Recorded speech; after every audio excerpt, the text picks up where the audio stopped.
Several months ago, I released a video talking about the golden age of Dungeons & Dragons and how I believe that we were currently in the golden age of Dungeons & Dragons. And whether or not you agree or disagree, something interesting has happened, and now I believe because of certain events, I can now put an end date on the thumbnail of that video. Because as I mentioned, during the filming of that video, I discussed how we were currently in the golden age of Dungeons & Dragons. But I think that golden age is coming to an end. I believe I can finish that thumbnail and put this year as the final year of the golden age of Dungeons & Dragons. And while it does stem from one event in particular, which I'm sure we all know what I'm going to discuss, there are a couple other events that correlate around it that really push the nail into the coffin. However, while one door closes, another opens, and a new golden age is on the horizon. So come with me and let's discuss the ending of Dungeons & Dragons Golden Age and the rise of the golden age of tabletop role-playing games.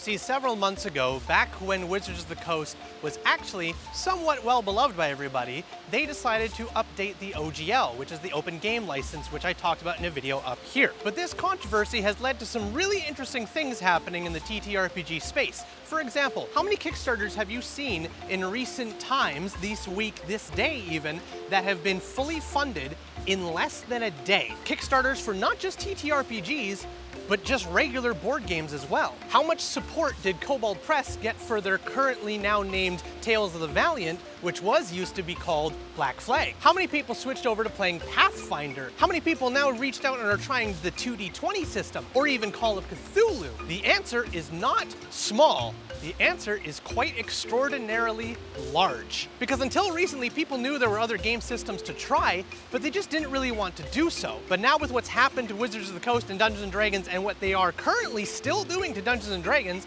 a lot more people are interested in trying something new. And there are many things that are coming to an end for Dungeons & Dragons as well, piled on top of the ongoing situation. Stranger Things, one of the arguably biggest shows to bring attention to Dungeons & Dragons, is coming to a close fairly soon. The current edition of 5th edition is coming to a close, with a new revised 5th coming out next year, but currently, nobody knows how that's gonna play. And now, as recently as just today, they have increased the price of their books. Now, some people say this is a good thing because now indie developers can now raise the price of their books as well, which is safe to say, but a lot of people are just not gonna go to their local gaming store and buy D&D books when they can get them for cheaper online at places like Amazon. So will the new Dungeons & Dragons books coming out next year have all the hype that they don't have currently?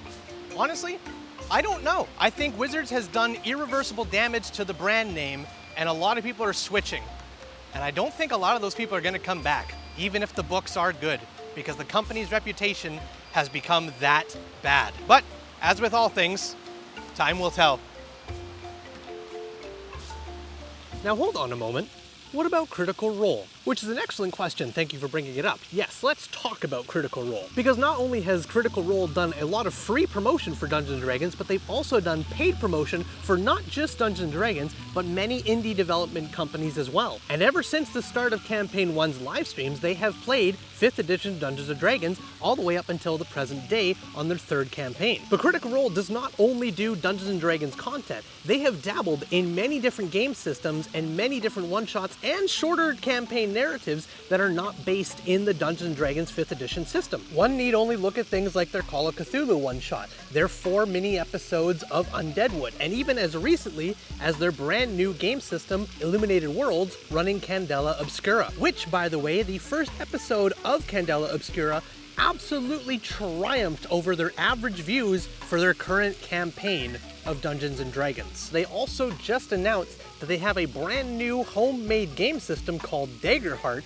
that is meant for, and I quote, long campaigns centered around narrative role-playing. And I don't know about you, but that's just what Critical Role does. Campaign 1, 2, and 3 are perfect examples of that. They are long-running narrative campaigns primarily centered around roleplay. And in a nutshell, that's what Dungeons & Dragons is. The game rules are really primarily there for most of the time combat. You don't need a rule system to roleplay at a table. You don't need a game system to tell you how your character acts. You just need to roleplay. And this goes for any TTRPG you play these days. It doesn't matter if you're playing Pathfinder, if you're playing Call of Cthulhu, if you're playing Cyberpunk, or if you're playing Dungeons & Dragons. The roleplay aspect doesn't need rules.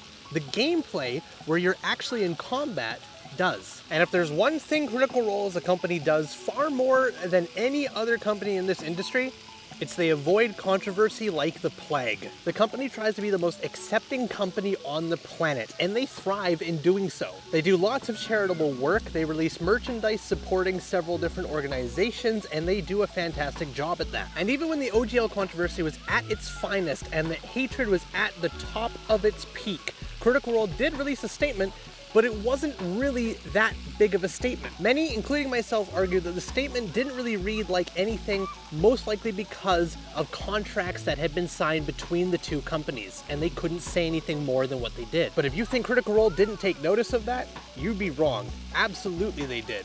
And if they have the chance to switch their game system to one they made themselves, to be able to promote themselves on their own channel without any influence from Wizards of the Coast whatsoever, do you think they're going to do it? Because I think they will. Now, a question you might be having though is that can Critical Role succeed if they go away from Dungeons & Dragons? And honestly, if it was any other actual play live stream or video platform, I would say no. I don't think Arcade, Dungeons & Daddies, or D4, or any other actual play system, even Dimension 20 included, could succeed as well as they do if they switched away from Dungeons & Dragons. Because that is the initial pull. Dungeons & Dragons is what gets people in through the door. It's what gets people to watch your show to begin with because they know the system, or at least they have a familiarity with the system. Critical Role doesn't need that anymore. They already have a massive audience through the door, and the doors have been wide open forever, and the hall is filled to the brim with people. And they're not there for Dungeons & Dragons anymore. They're there for the people playing Dungeons & Dragons, and they'll watch them play whatever they want. It can very easily be argued that at the very start of Campaign 1's live streams, Critical Role needed Dungeons & Dragons in order to survive, and they publicly acknowledged that they switched from their current Pathfinder game system to 5th edition because it would be more familiar with the audience. Now, I think it's in the complete reverse. I think Wizards of the Coast and Dungeons & Dragons at large needs Critical Role to survive. Because there is nobody anywhere near as popular as Critical Role in the Dungeons & Dragons actual play space. The closest one would be Dimension 20, but even they are nowhere near the level of success that Critical Role is. So when it comes to D&D actual play content, I think the well is running dry. I think we're going to see that come Campaign 4.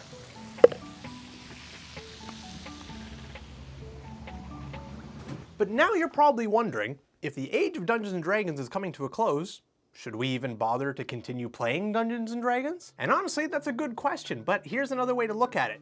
Do you yourself enjoy playing Dungeons & Dragons? Or if you haven't played Dungeons & Dragons, do you see Dungeons & Dragons from the outside and go, hey, that looks kind of fun, I want to play that? Because if the answer is yes to either one, then yes, you should play Dungeons & Dragons or still keep playing Dungeons & Dragons. Because yes, Wizards of the Coast makes the official product for Dungeons & Dragons, they are not the only people making content for D&D. Indie developers still, thanks in large part to what happened with the OGL, are making 5th edition product for you to enjoy. And on top of that, a lot of much bigger companies than regular indie development publishers are making 5th edition product for you to enjoy. And just because it's likely that a lot of the big names like Critical Role are going to be switching from 5e to their own systems doesn't mean that you have to. It is healthy to experiment and try other things because there's no one game system that fits everybody's needs and wants. Some perfect examples is if you want to make a character with a lot more rules and way more feats and abilities than what 5th edition gives you, try Pathfinder. Or if you want to run a more scary, sanity-driven game where everybody is trying to uncover clues about cosmic horrors and such,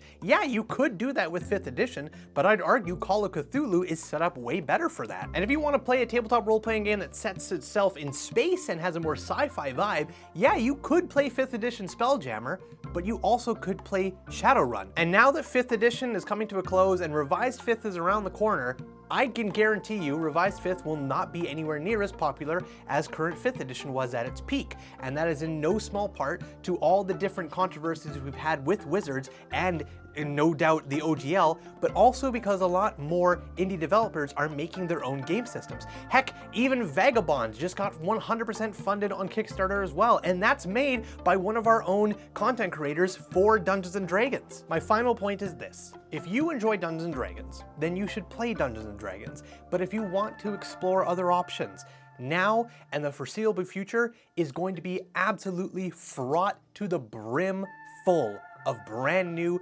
interesting, both 5th edition-like games, but also entirely new TTRPGs for you and I to explore and enjoy. And I myself am running a one-shot in one of these newer systems that most people don't know about.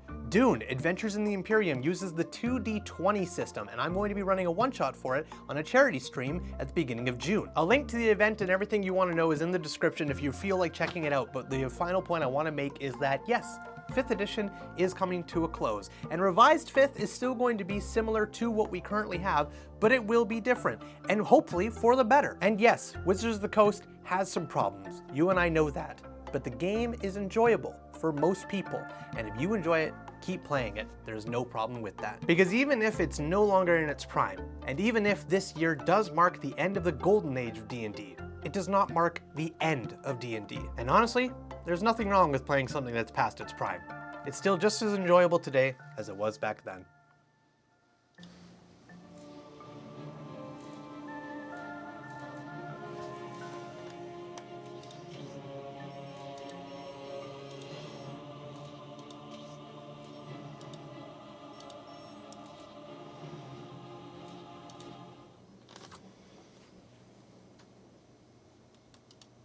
What a glorious day for a battle.